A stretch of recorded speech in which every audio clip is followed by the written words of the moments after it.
ঢাকার ৮ নম্বর ওয়ার্ডের গলিগুলোতে হাদি ছিল এক পরিচিত নাম। ছেলেটি সাদাসিদে হলেও তার চরিত্রে ছিল ইস্পাতকঠিন সততা।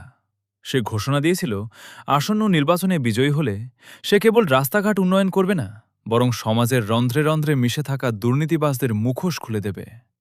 যারা সরকারি টাকা আত্মসাৎ করে বিলাসিতায় গা ভাসায়, তাদের নামের তালিকা সে জনসমক্ষে ফাঁস করে দেওয়ার পরিকল্পনা করেছিল।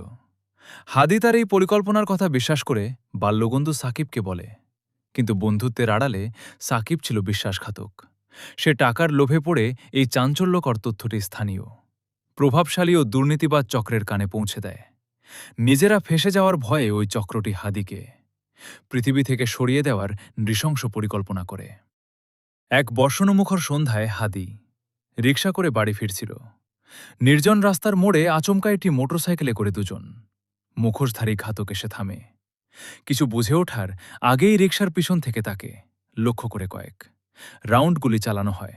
রক্তাক্ত অবস্থায় হাদি রিকশার ওপর লুটিয়ে পড়ে। ঘাতকরা দ্রুত সীমান্ত পেরিয়ে ভারতে পালিয়ে যায়।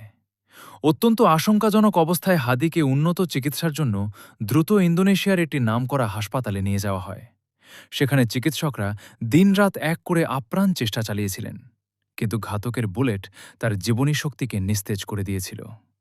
কয়েকদিনের লড়াই শেষে না ফেরার দেশে চলে যায় সত্যবাদী হাদি।